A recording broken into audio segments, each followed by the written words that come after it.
Hello everyone, मैं संगीता शर्मा आपका शिक्षा सेतु पे स्वागत करती हूँ। कैसे हैं आप सभी? उम्मीद करती हूँ आप सब बहुत अच्छे होंगे और अपनी तैयारी बहुत अच्छे से कर रहे होंगे। ये है हमारे कोर्स की 6 क्लास है। इससे पहले हम 5 क्लास कर चुके हैं। हम हिंदी का क्रैश कोर्स चला रहे हैं। ये आपकी हिंदी हर एग्ज़ाम में आती है, कोई भी एग्ज़ाम हो तो हम उस लेवल पे आप लोगों को हिंदी तैयार करा रहे हैं जिससे आप किसी भी एग्ज़ाम में हिंदी सोल्व आराम से कर सको। ये हमारी 6 क्लास है। इससे पहले हमने कुमाऊनी भाषा पढ़ा, जौनसारी भाषा पढ़ा, संविधान पढ़ा और गढ़वाली भाषा भी पढ़ा, देवनागरी लिपि भी पढ़ा, हिंदी का इतिहास भी पढ़ा।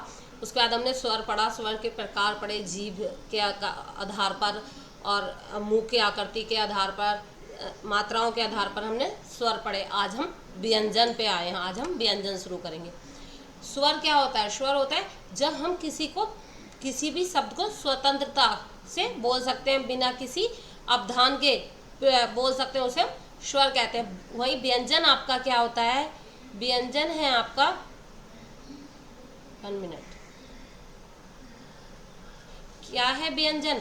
व्यंजन है वे ध्वनियां होती हैं जो स्वर की सहायता से उच्चारित की जाती हैं, जिसमें आपको स्वर की आवश्यकता होती है। जैसे कै है, ये कै आपका व्यंजन है, लेकिन ये इसमें आपका किसका यूज हुआ है? स्वर का यूज हुआ है।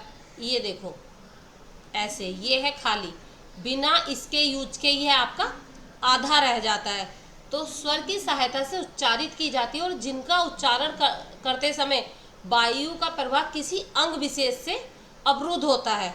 व्यंजन अकेले उच्चारित नहीं हो सकता। व्यंजन को उच्चारित करने के लिए हमें स्वर की आवश्यकता पड़ती है। किसी न किसी स्वर की आवश्यकता आपको पड़ती है। आपका ये छोटा सा चार्ट है आपका, जिससे आप लोग याद कर सको आराम से।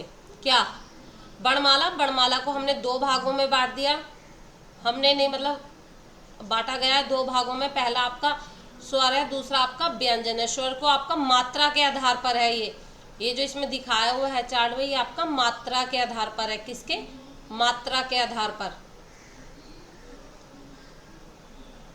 क्या वो है आपका ह्रस्व दीर्घ। एक और होता है इस चार्ट में आपका नहीं दिया हुआ, क्या? प्लूत, जिसे हम त्रिमात्रिक भी कहते हैं। क्या है?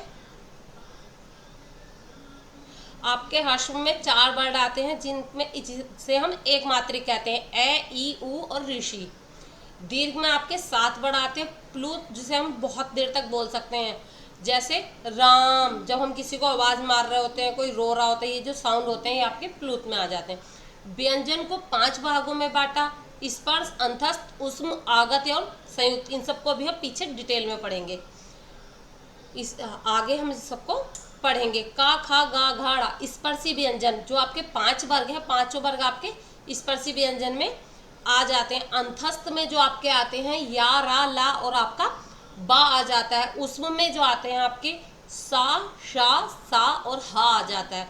आगत जो आपके कहीं और से आए हुए हैं, जा और क्या है? फा। ठीक। आपके संयुक्त में जो 2 अक्षरों से मिलकर बने हैं, स्रा, त्रा, ज्ञा और शर्मिक आ जाता है। ठीक है ना?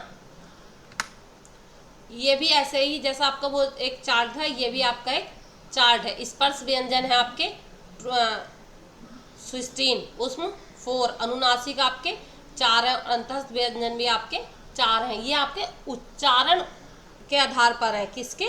उच्चारण के आधार पर व्यंजनों के भाग हैं। वहाँ जो था आपका नॉर्मल व्यंजनों का भाग था। अब आपका क्या है? अगर आपका आता है उच्चारण के आधार पर व्यंजनों के भाग, तो आपके जो स्पर्श व्यंजन हो जाएंगे वे आपके 16 हो जाएंगे। ठीक है ना? अब आता है व्यंजनों के भाग। कितने हैं मुख्य? हिंदी में मुख्यतः 4 भाग हैं। स्पर्श व्यंजन। स्पर्श व्यंजन उच्चारण करते समय मुख के किसी भाग से वायु का प्रभाव पूरी तरह से रुकता है। इस चीज को लिख भी लोगे खाली अपने नोट्स में इतना, और फिर एकदम खुल जाता है। क्या है? उच्चारण करते समय मुख से किसी भाग से वायु का प्रभाव पूरी तरह से रुकता है और फिर एकदम से खुल जाता है। उसे हम स्पर्श व्यंजन कहते हैं। जैसे आपके का, खा, गा, घा, टा, ठा, डा, ड़ा, पा, फा आदि। इनकी संख्या कितनी होती है आपकी?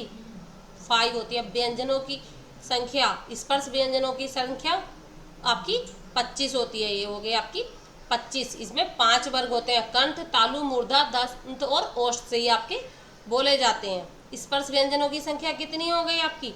25 हो गई। फिर आपका है अर्धस्वर या अंतस्थ व्यंजन, जहाँ स्वर और व्यंजन दोनों के गुणों, जिसमें आपके स्वर के भी गुणों और आपके व्यंजन के भी गुणों से हम अंतस्थ व्यंजन कहते हैं। जैसे इनकी संख्या कितनी हुई? इनकी संख्या बच्चा आपकी होती है 4। स्पर्श व्यंजन की 5 हो गई, अंतस्थ व्यंजन की आपकी 4 हो गई। इनमें स्वर और व्यंजन दोनों के गुण होते हैं। ये मुंह खोलने वाली वायु को थोड़ा बाधित करते हैं। ये मुंह से जो निकलने वाली वायु है इसको थोड़ा सा बाधित करते हैं। फिर आपका आया ऊष्म व्यंजन। क्या आया? ऊष्म व्यंजन। इनकी संख्या भी आपकी 4 है, क्योंकि आपकी संख्या पेपर में पूछ ली जाती है। इनका उच्चारण करते समय वायु अवरोध में से घर्षण के साथ होती है। सा, ठीक है ना, सा, हा, एक घर्षण के साथ होती है। इन्हें घर्षणात्मक ध्वनि भी कहते हैं। नेक्स्ट आपका आता है संयुक्त व्यंजन। संयुक्त व्यंजन जो है आपका, जब 2 या 2 से अधिक व्यंजनों को मिलकर एक ध्वनि का निर्माण होता है। जब एक नहीं, एक से अधिक, 2 या 2 से अधिक व्यंजन एक साथ मिलते हैं और नई ध्वनि का निर्माण होता है, तो उसे हम संयुक्त व्यंजन कहते हैं। इनकी संख्या भी आपकी 4 है। फिर आपका आगत व्यंजन, ये कहीं दिया हुआ है और कहीं आपका नहीं दिया हुआ। आगत व्यंजन वे व्यंजन होते हैं जो संस्कृत, प्राकृत या देशज भाषाओं में मूलतः नहीं पाए जाते। ये विदेशी भाषाओं और अरबी, फारसी, अंग्रेजी आदि से हिंदी भाषा में आए। अच्छा, ये जो लगा हुआ है ये, इसे क्या कहते हैं आप लोग मुझे कमेंट बॉक्स में बताना। ये जो छोटा सा बिंदा लगा हुआ है इसे क्या कहते हैं, ये आप मुझे कमेंट बॉक्स में ज़रूर बताना। अब आपका आया व्यंजनों की विशेषता। यह ध्वनि हिंदी वर्णमाला में मूलतः नहीं है। हिंदी में इनका प्रयोग किनकी विशेषता है? ये आपके आगत की विशेषता है। कौन से व्यंजन? आगत व्यंजन की। हिंदी वर्णमाला में मूलतः नहीं थी। यह विदेशी शब्दों के उच्चारण की शुद्धता बनाए रखने के लिए किया जाता है। ये अधिकतर उर्दू, फारसी, अरबी और अंग्रेजी जैसी भाषाओं में से हिंदी में आए हैं। ये आपके फिर आप क्या हुआ, व्यंजनों का एक चार्ट है। क्या है? वर्गीय व्यंजन है पहले आपके, फिर अवर्गीय व्यंजन और आपके संयुक्त व्यंजन। अवर्गीय व्यंजन में आपके अर्धस्वर आ जाते हैं, ऊष्म आ जाते हैं और स्वर गतीय व्यंजन भी आपके आ जाते हैं। इस चार्ट को अपने आप उसमें बना लीजिए नोट्स में। इस चार्ट से आपको काफ़ी नॉलेज मिलेगी, कौन सी संख्या किसकी कितनी है। फिर हमारा आया व्यंजन का वर्ग। का वर्ग में आपका क्या होता है? का, खा, गा, घा, ड़ा। फिर आया चा वर्ग। चा वर्ग में चा, छा, जा, झा और ड़ा। टा वर्ग टा, ठा, डा, ढा, ड़ा। ता वर्ग ता, था, दा, धा, ना। पा वर्ग पा, फा, बा, भा, मा। अंतस्थ में आपके आ गए या, रा, ला, वा। और उसमें आपके आ गए सा, सा, हा। ठीक, ऐसे कितने हो गए ये आपके? 33 व्यंजन। कितने हो गए आपके? 33। अब आपका आता है कि व्यंजन को कितने भागों में बांटा। तो आपका यहाँ व्यंजनों को 2 भागों में बांटा है, घोष और अघोष। लेकिन ये किसके आधार पर है? लेकिन आपका ये व्यंजन बांटे तो हैं घोष और अघोष, लेकिन ये किसके आधार पर बांटे हैं? तो ये जो आपके व्यंजन हैं ये आपके बटे हैं घोषत्व के आधार पर।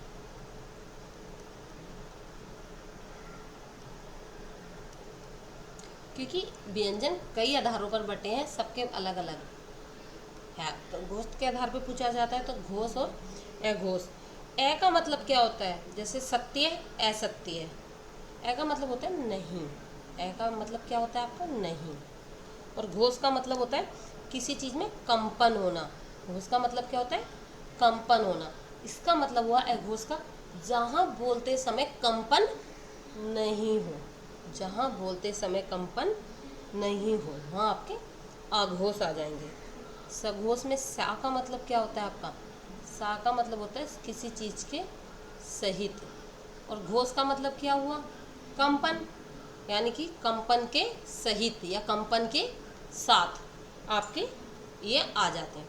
इनकी पहचान क्या है? किसी भी वर्ग का पहला और दूसरा वर्ण हमेशा अघोष होता है और किसी भी वर्ग का तीसरा, चौथा और पांचवा हमेशा सघोष होता है।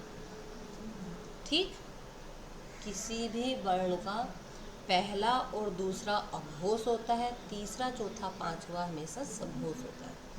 ठीक है ना। इसमें आपका और क्या आ जाता है? इसमें आपका सा अघोष में आपका शा, सा और शा भी आ जाता है। ठीक है ना। अब यहाँ हम लोग पढ़ लेते हैं इसे डिटेल से। तंत्रिकाओं में या घोष के अनुसार कंपन के आधार पर, जो हमारी तंत्रिका है इनके कंपन के आधार पर या घसोत्व भी बोल सकते हैं, इसके आधार पर व्यंजनों को दो भागों में बांटा गया है। आपका पीछे में बताया गया घोष व्यंजन और अघोष व्यंजन। इसे घोष व्यंजन को ही आप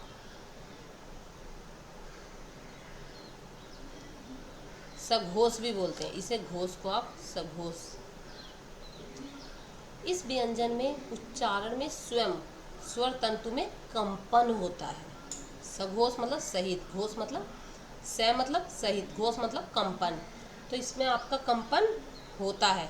स्वर यंत्र को गुजरने वाली वायु स्वर तंत्रिकाओं से टकराकर कंपन उत्पन्न करती हैं। तंतुओं से जो टकराते हैं उसके बाद एक धीरे से कंपन होता है। इसके उदाहरण आपके क्या है? मैंने क्या बताया था? सघोष में किसी का भी तीसरा, चौथा और पांचवा व्यंजन हमेशा सघोष होता है। ठीक है ना। तो गा, घाड़ा, ठाड़, जा, झा, आप वर्ग बना लीजिए जैसे ऐसे। का वर्ग आपका का, खा, गा, घाड़ा। ठीक, ये फर्स्ट, सेकंड, थर्ड, फोर्थ और फिफ्थ। तो ये हमेशा आपके सघोष होंगे, ये हमेशा आपके अघोष होंगे। ठीक, गले पर हाथ रखने पर कंपन महसूस होता है, अधिक गूंज के साथ उच्चारित होते हैं। ठीक है ना। इतना आपको समझ में आया होगा। मैं एक बार और रिपीट कर देती हूँ। सघोष व्यंजन स मतलब सहित, घोष मतलब कंपन। कंपन के साथ जो हमारे शब्द बोले जाते हैं, जिसको उच्चारित करने में हमारी तंत्रिकाओं में कंपन होता है, उन्हें हम सघोष कहते हैं। गले पर हाथ रखने में इन्हें महसूस किया जा सकता है। किसी भी वर्ग का तीसरा, चौथा और पांचवा वर्ण हमेशा आपका सघोष व्यंजन होता है। नेक्स्ट आया आपका अघोष। अ मतलब नहीं, घोष मतलब कंपन। जब कंपन नहीं होता, इसका मतलब हुआ उच्चारण करते समय स्वर तंतु कंपन नहीं करते, वायु बिना किसी स्वर के कंपन सीधे बाहर निकलती है। ये उच्चारण हल्के और कम गूंज में होते हैं। आप गले पर हाथ रखने पर कंपन महसूस नहीं होता और हमेशा वर्ग का पहला और दूसरा व्यंजन अघोष व्यंजन होता है। समझ में आया? सघोष, अघोष घोषत्व के आधार पर या तंतुओं में कंपन के आधार पर व्यंजन के प्रकार थे। अब आया उच्चारण में प्रयुक्त वायु बल के आधार पर। उच्चारण में प्रयुक्त वायु बल के आधार पर, इसे और क्या बोल सकते हैं आप? मुख से निकलने वाली वायु के आधार पर क्या बोल सकते हो? मुख से निकलने वाली वायु के आधार पर।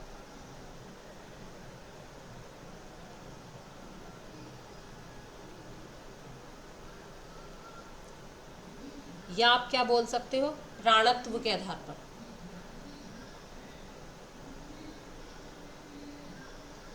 ठीक, इसमें भी आपके दो हैं। कौन कौन से? अल्प प्राण और महाप्राण। ठीक, अल्प प्राण और महाप्राण। अल्प प्राण में आपका क्या आता है? जिन व्यंजनों को उच्चारित करते समय वायु का अत्यल्प कम मात्रा में हवा मुख से बाहर निकलते, उन्हें हम क्या कहते हैं? अल्प प्राण कहते हैं। मतलब उच्चारित करते समय जो वायु है वो बहुत कम मात्रा में बाहर निकलती है, उसे हम अल्प प्राण कहते हैं। अल्प मतलब कम, छोटा। इसकी विशेषता क्या है आपकी? उच्चारण के समय श्वास में बल कम होता है, मुख से निकलने वायु में घर्षण कम होता है। ये ध्वनियाँ अपेक्षाकृत मुलायम होती हैं। इसमें क्या होता है आपका? अल्प प्राण में किसी भी वर्ण का पहला, तीसरा और पांचवा, पहला, तीसरा और पांचवा, अल्पप्राण, महाप्राण, अल्पप्राण, महाप्राण, अल्पप्राण, पहला, तीसरा, पांचवा, इसे अल्प, महा, अल्प, महा, अल्प। अल्प से शुरू करेंगे, अल्पप्राण, महाप्राण, अल्पप्राण, महाप्राण, अल्पप्राण।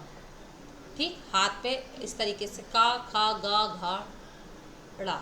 तो का क्या हो गया? अल्पप्राण। घा, का, खा क्या हो गया? महाप्राण। घा, अल्पप्राण। घा, का, खा, गा, घा आपका क्या हो गया? अल्पप्राण। खा, घा क्या हो गया? महाप्राण। ड़ा क्या हो गया? अल्पप्राण। ऐसे समझ रहे? ऐसे अल्पप्राण, महाप्राण, अल्पप्राण, महाप्राण, अल्पप्राण।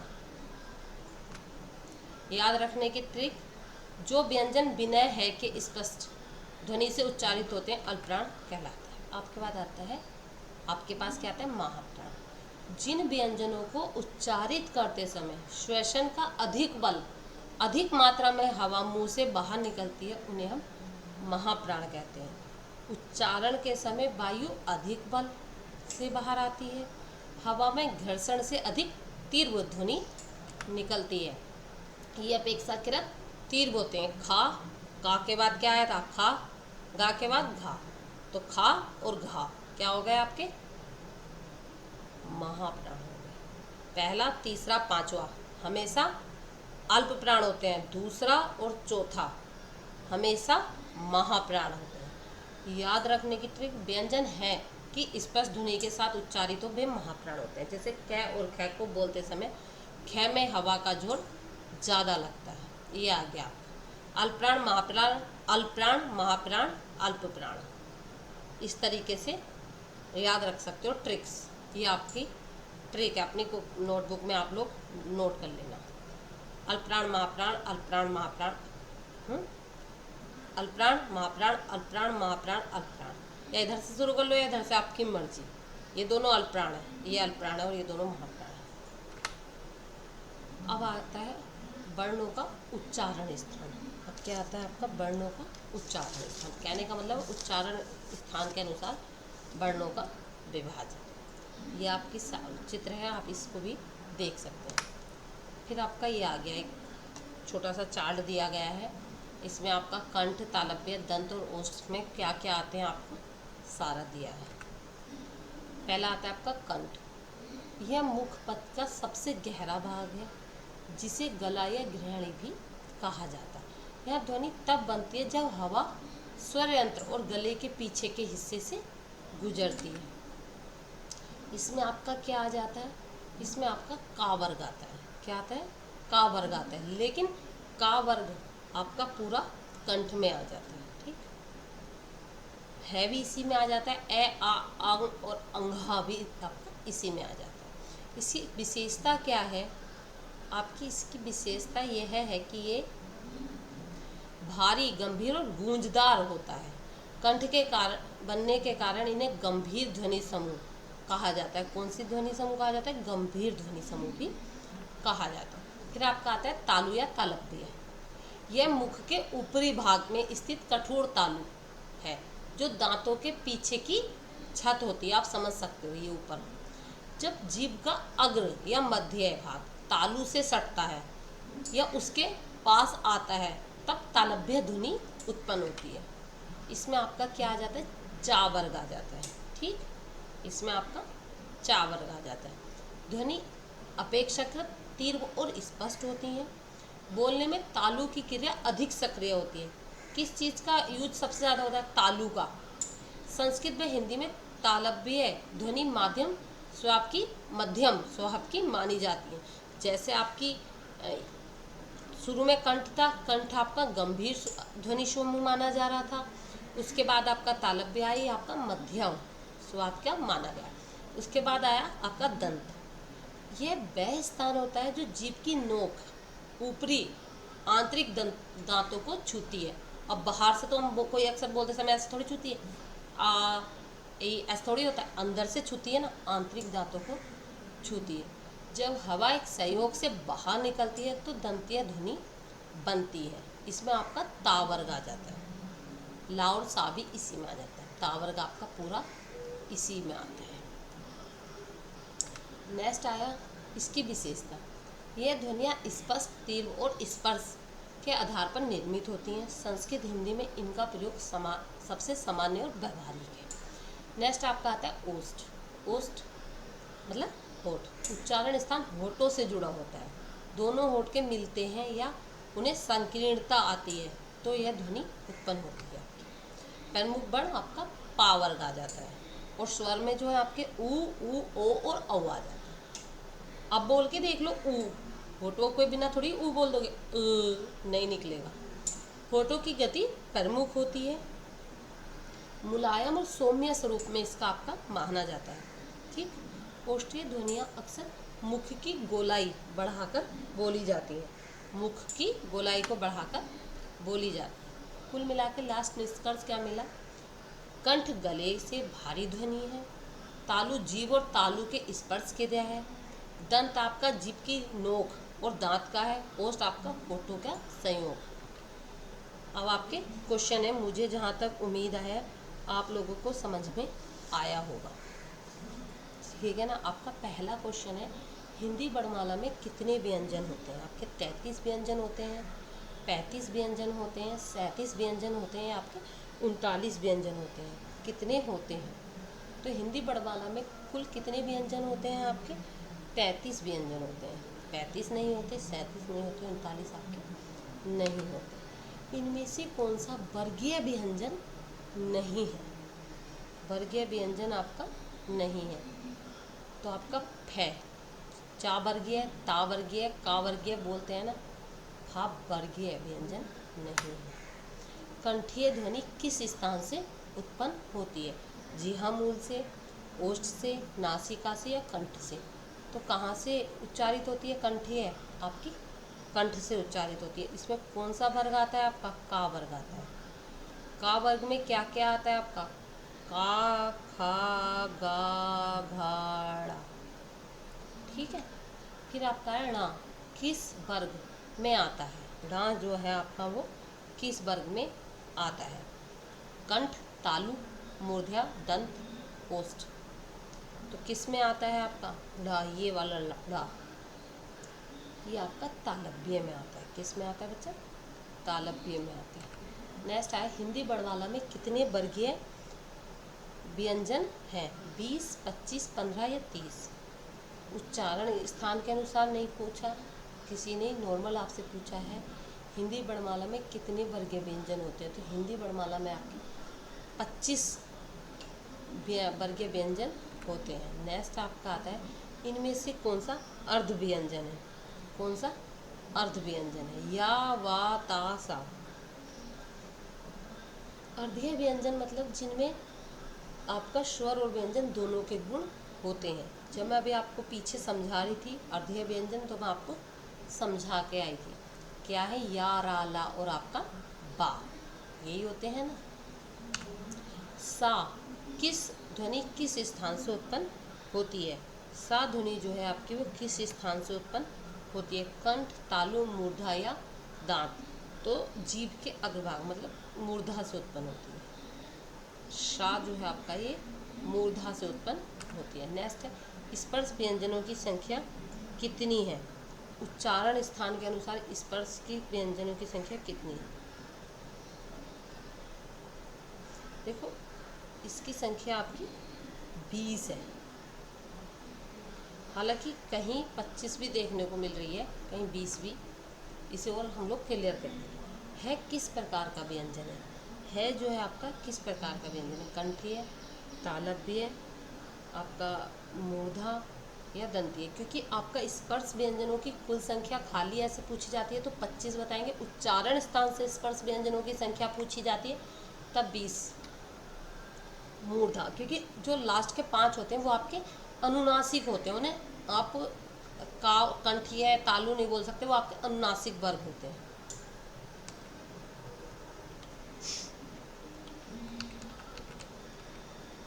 तो इस वाले में आपका थोड़ा सा कंफ्यूजन आ सकता है। क्वेश्चन आपका क्या पूछा गया है ये ध्यान देना है।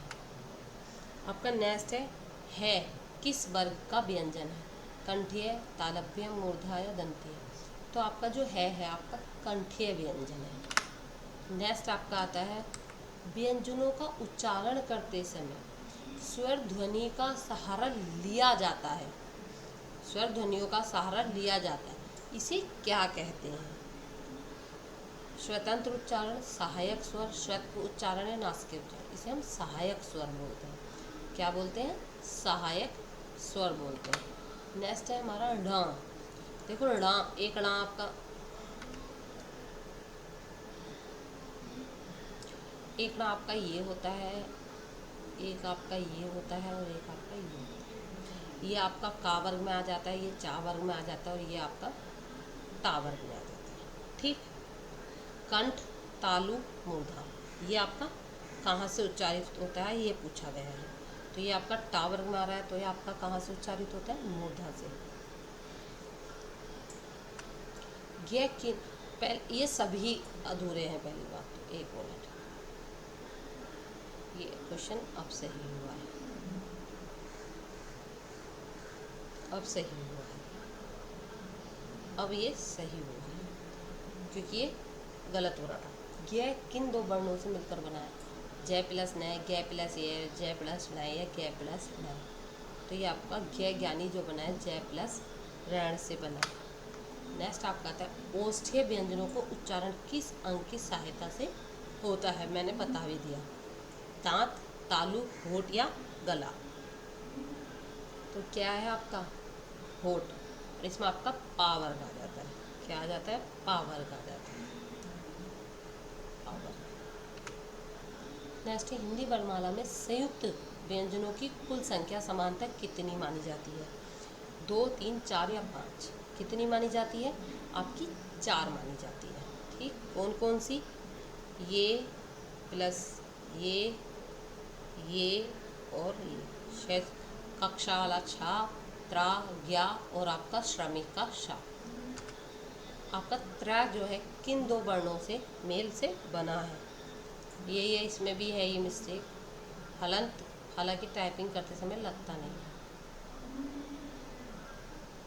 अब बताइए, ता प्लस रा, ता प्लस रा, ता प्लस ला या का प्लस रा? तो क्या होगा? ता प्लस रा होगा। नेक्स्ट आ जाता है श्रमिक वाला। श्रय जो है किन वर्णों से बना है?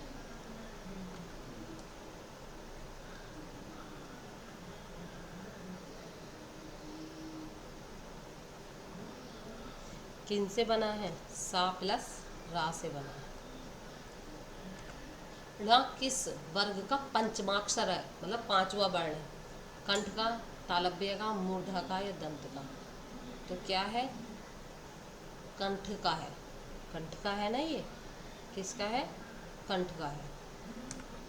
नासिक ध्वनि में कौन सा वर्ण नहीं आता? नासिक ध्वनि में कौन सा वर्ण आपका नहीं आता? माँ नहीं आता, ना वर्ग नहीं आता, णा वर्ग नहीं आता, या सा वर्ग नहीं आता? सा आपका नहीं आता। क्या है? सा आपका नहीं आता। क्या आता है? इसमें आपका आता है माँ आता है, ना आता है, णा आता है और आपका ये वाला णा भी आता है और ये वाला णा भी आता है। ये क्या है? ये सभी वर्गों के पंचमाक्षर हैं, यानी कि 5वां जो वर्ग है, वर्ण है, वो है। रा किस वर्ग का? रा जो है आपका वह किस प्रकार का व्यंजन है? अर्धस्वर व्यंजन, अर्ध व्यंजन, स्पर्श या घर्षण? तो क्या है? रे आपका अर्ध व्यंजन है। या रा ला बा। क्या है इसमें? या रा ला और बा है ना ये। नेक्स्ट है ला किस स्थान से उच्चारित होता है? ला जो है आपका किस स्थान से उच्चारित होता है? दंत, तालु, मूर्धा या कंठ? तो कहाँ से उच्चारित होता है? दंत से उच्चारित आपका होता है। सा किस प्रकार की ध्वनि है? स्पर्श, अर्थ व्यंजन, उष्म या संयुक्त? आपका जो सा है वो किस प्रकार की ध्वनि है? स्पर्श ध्वनि है, अर्ध व्यंजन है, उष्म है या संयुक्त है? तो सा, सा और हा आपकी क्या है? उष्म है, जिसमें घर्षण होता है। क्या है इसमें? सा और हा, यही होती है ना 4। इनकी संख्या कितनी है? आपका क्वेश्चन ये भी बन सकता है कि इनकी संख्या कितनी है? तो इनकी संख्या आपकी 4 है। फिर है सह, ध्वनि किस अंग से उच्चारित होती है? शाह जो आपकी ध्वनि है वो किस अंग से उच्चारित होती है आपकी? तालु से, मूर्धा से, नासिका से या कंठ से? तो ये आपकी तालु से उच्चारित होती है। कहाँ से? तालु से। निम्नलिखित में से कौन सा अनुनासिक व्यंजन है? भा, मा, धा या गा? इनमें से कौन सा पंचमाक्षर अक्षर है? मुझे बताओ कौन सा ऐसा अक्षर है जो पंचमाक्षर है?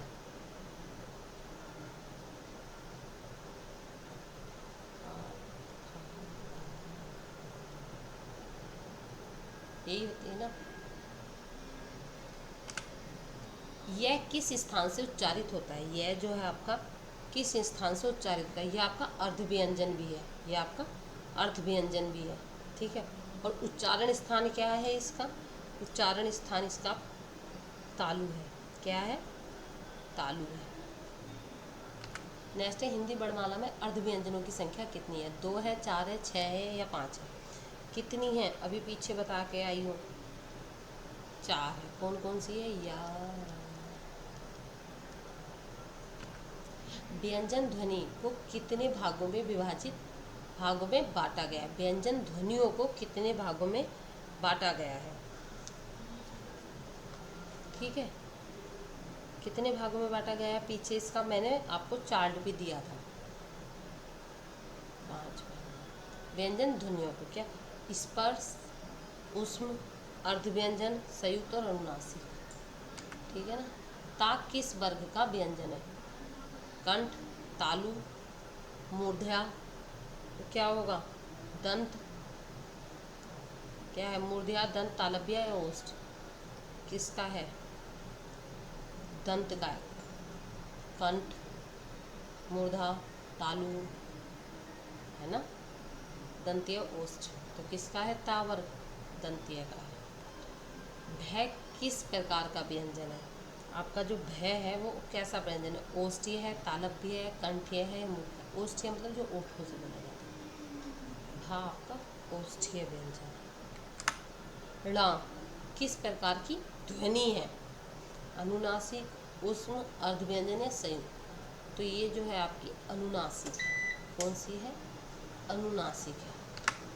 फिर है शा, आपका किन 2 वर्णों से मिलकर बना है? 1 मिनट।